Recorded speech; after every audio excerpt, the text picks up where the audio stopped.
Healthy അല്ല എന്ന് പറയുന്നവരോട് ചോറ് കഴിക്കേണ്ട പോലെ കഴിച്ചാൽ ഹെൽത്തി ഒക്കെ തന്നെയാണ് കേട്ടോ. അപ്പോൾ നമുക്കൊരു 5 മിനിറ്റ് മുരിങ്ങാത്തോരൻ ഉണ്ടാക്കിയാലോ. മുരിങ്ങാത്തോരൻ എന്ന് വെച്ചാൽ ഇത് ആക്ച്വലി ഭയങ്കര നല്ലതാണ് കേട്ടോ. നിങ്ങൾക്ക് എല്ലാ രീതിക്കും എല്ലാ ആഴ്ചയിലും ഒരു ദിവസമെങ്കിലും മുരിങ്ങ എന്തെങ്കിലും ആഡ് ചെയ്യണം എന്നാണ് പറയാറ്. നമ്മുടെ വീട്ടിൽ തന്നെ നമ്മുടെ തൊടിയിൽ തന്നെ കിട്ടുമ്പോൾ നമുക്ക് ഇതിനൊരു വിലയില്ല. പക്ഷേ പുറത്ത് പോയി നമ്മൾ പൈസ കൊടുത്ത് മേടിക്കുമ്പോൾ ഇതിന് നല്ല വിലയാണ്. അപ്പോൾ അത്രയാണ്.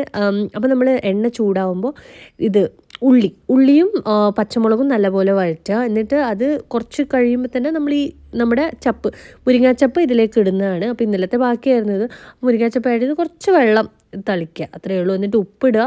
ഞാൻ പിന്നെ കുറച്ച് വറ്റൽമുളകും ഇട്ടു. എന്നിട്ട് നല്ലപോലെ വഴറ്റുക. വേറെ ഒന്നും വേണ്ട, ഇത്രയേ ഉള്ളൂ. സിമ്പിളാണ്. എന്നിട്ട് കുറച്ച് തേങ്ങ, ഗ്രേറ്റഡ് കോക്കനട്ട് നമ്മൾ അതിൻ്റെ മേലെ ഇടുക. എന്നിട്ട് ഇത് അടച്ച് വയ്ക്കുക. സത്യം പറയാനുണ്ടല്ലോ, ഇതൊക്കെ 5 മിനിറ്റും വേണ്ട എനിക്ക് തോന്നുന്നു. ഇതൊക്കെ ക്ലീൻ ചെയ്ത് കിട്ടി നമുക്കൊരു 2 മിനിറ്റ് കൊണ്ട് ഉണ്ടാക്കാം. അപ്പോൾ ഇത്രയും നല്ല ഹെൽത്തി ആയിട്ടുള്ള ബെനിഫിഷ്യൽ ആയിട്ടുള്ള സാധനം നമ്മൾ അല്ലേ എന്തുകൊണ്ട് നമ്മൾ ഉണ്ടാക്കി കഴിക്കുന്നില്ല? ഒരു മാനുറോ ഒരു സാധനം ഇടാണ്ട് വളരുന്നൊരു ചെടിയാണ് നമ്മുടെ മുരിങ്ങ മരം. സോറി, ചെടിയല്ല, മരം. എന്നിട്ട് നല്ലപോലെ ഇതാണ് നമ്മുടെ ഹെൽത്തി ആയിട്ടുള്ള ഇന്നത്തെ റെസിപ്പി.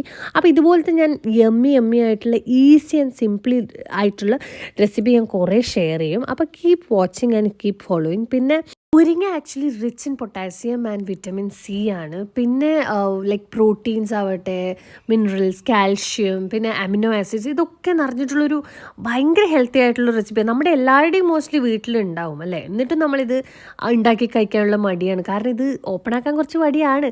അപ്പോൾ അത്രയേ ഉള്ളൂ. ഇതാണ് ഇന്നത്തെ റെസിപ്പി. പിന്നെ ഞാൻ എടുത്തിരിക്കുന്ന ക്വാണ്ടിറ്റി ഓഫ് ഫുഡ് നിങ്ങൾക്ക് കണ്ടു നോക്കൂ. റൈസ് കുറച്ചേ ഉള്ളൂ, പിന്നെ പ്രോട്ടീൻ അതും എല്ലാം കൂടി മിക്സ് ആയിട്ടാണ്. ശരിക്കും ഇങ്ങനെയാണ് നമ്മൾ ഫുഡ് കഴിക്കേണ്ടത്. വെറും ചോറ് കുറേ കഴിച്ച് കറി എടുത്തിട്ട് കാര്യമില്ല. അപ്പോൾ എല്ലാം നല്ല കൺസിസ്റ്റൻസിയിൽ കുറച്ച് കഴിക്കുമ്പോൾ അത് നല്ല രീതിക്ക് ബെനിഫിഷ്യൽ റിസൾട്ട്സ് തരും. അപ്പോൾ എല്ലാ ഫുഡും കഴിക്കുക, എല്ലാം കഴിക്കുക. അപ്പോൾ അത്രയേ ഉള്ളൂ. ബായ്.